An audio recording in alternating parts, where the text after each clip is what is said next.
Hi friends, మన వరిని కోత కోయడం కోసం ఈ మిషన్ ఇచ్చేస్తాం. ఈ మిషన్ పేరు కోత మిషన్ అంటాం అనమాట. దీనివల్ల కోత కోసుకోవడానికి యూజ్ అవుతుంది. డైరెక్ట్ ఓట్లు అనేది మనకు వచ్చేస్తాయి, టైం కూడా సేవ్ అవుతుంది. ఇంకొక వే ఉంది, అది ఏంటంటే కోత కోయటం. వ్యవసాయ కూలీలతో మనం కోత కోయిస్తాం అనమాట. దానివల్ల పశువులు ఉంటే గడ్డి వస్తుంది అనమాట, పశువులకి మేత వస్తుంది. దాన్ని కోత కోసిన తర్వాత కట్టి కుప్ప వేస్తారన్నమాట. ఇప్పుడు మీకు చూపిస్తాను చూడండి, కుప్ప అనేది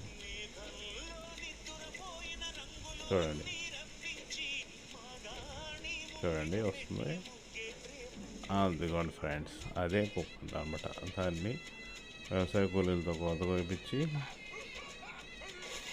కట్టి ఇలా కుప్పలా వేస్తాం అనమాట. దీన్ని ట్రాక్టర్తో నూర్చి మనకి దాని నుంచి గడ్డి వస్తుంది అనమాట పశువులకి.